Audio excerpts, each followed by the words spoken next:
sitting in a nicely different atmosphere.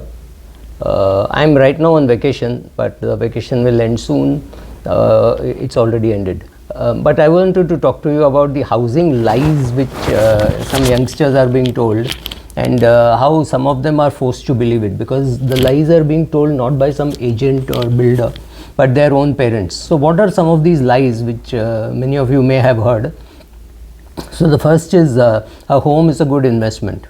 First of all, I don't agree that home is a good investment, simply because a home is a utility product, right? Like buying a car or buying a shirt or buying a pant.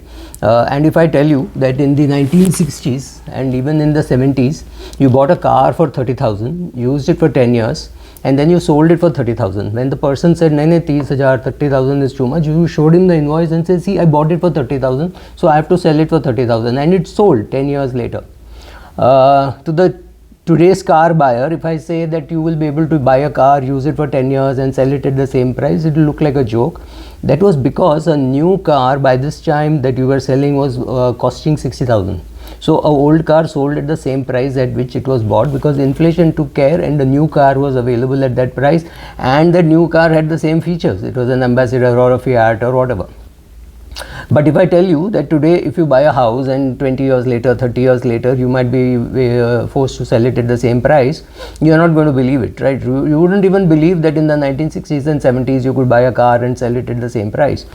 So what happens if the same thing happens to real estate? I don't know. You have to search for the answer yourself. So is a house a great investment? Well, you pay 10 lakhs, you borrow 90 lakhs, and you buy a house.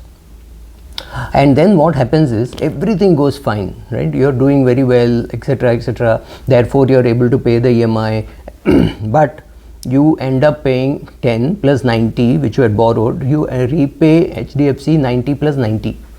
So the cost of your house, including the 10 and the 90 which you have paid as interest, 90 you have repaid, that is capital.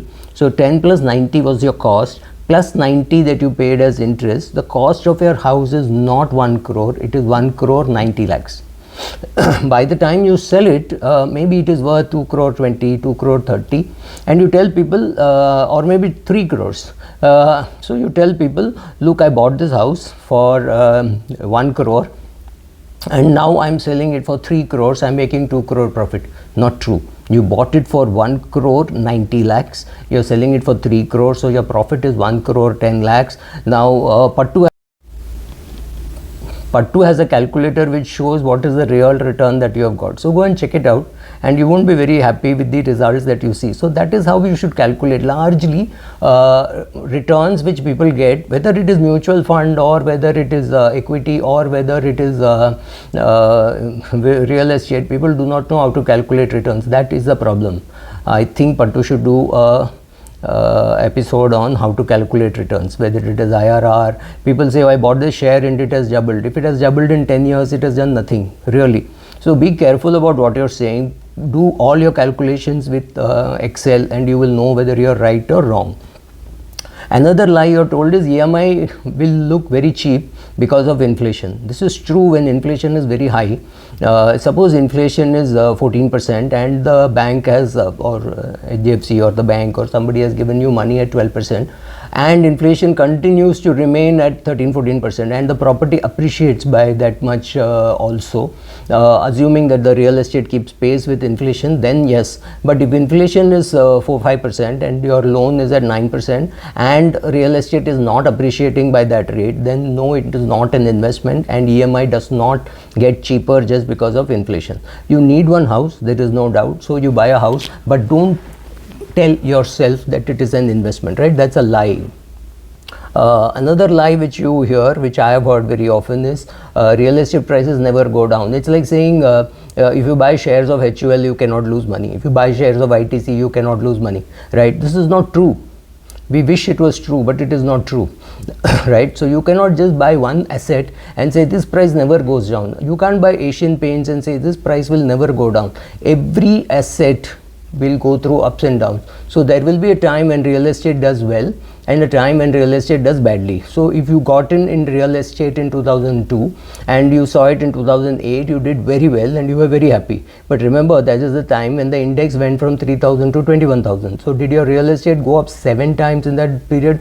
Maybe 5 times, right? 5 times is very good, no doubt, but not 7 times like equity went, right? So there would be times when equity doesn't go up at all and real estate goes way up. There would be times when real estate goes up and equity does not go up, and all combinations can happen. However, overall, if you take a 30-40 year basis, largely you will see that equity does better than most other asset classes, right? Another lie which we hear is if you want to move out of that place, you can always rent it out. Not easy. Try renting out property in a place which is not growing well commercially. So in Bombay, some parts which are doing very well, let's say Chembur. What has happened in Chembur is, in Chembur or Santa Cruz or even Ghatkopar some time ago, many buildings were going for reconstruction. So when there is suddenly a demand for 500 flats or 1000 flats, real estate prices, rents go up simply because, and even real estate prices go up simply because the demand far exceeds the supply. Once all the reconstruction is over and the supply comes back and there is demand falls, then there will be a reasonableness of return on the rent. Rent return is not very good, and if you are a young person, let's say you're 22 years of age or 25 years of age or even 30 years of age, and you have jobs today in Baroda, Hyderabad, Dubai, Singapore, Bombay and US, where all are you going to buy houses, right? You will keep shifting jobs. So you can shift the job, you can shift the house buying to a later age, but this is a lie that you will hear. The younger you buy, better it is, and you should at least buy a 3 BHK because you're going to buy it only once, right? Actually what you need is a 1 BHK. When the kids come, you need a 2 BHK, and maybe when there are 2 kids, then 3 BHK. Beyond that is not necessary, and which means you should be able to use one house for 5-6 years, one house for 10 years and one house for more years. So that is what you should be doing, but you end up paying much more than what you need. You pay a higher EMI, and this process of paying a higher EMI actually hurts your retirement planning. So paying rent, getting rent for a house which can't be sold is not an easy thing. And if you keep shifting jobs and you have to pay rent in one place, EMI in one place, it's not going to be very easy, right? And then you are also told buy a house as soon as you can buy and as big as you can buy. Completely wrong. Buy a house only when you stick to that 3, 20, 30, 40 rule, which means 3 times your CTC should be the cost of the house.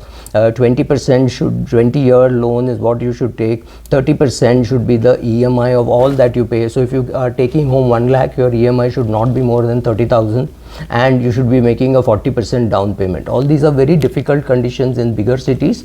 So in bigger cities, you expect your in-laws or your parents or somebody to make a contribution towards the capex, and then you pay the EMI. That is what normally happens, because it's very difficult to buy a 3 crore house when you have a 28 lakh rupee salary and your wife has a 28 lakh rupee salary. Then it becomes very difficult, even though it is 6 times the CTC.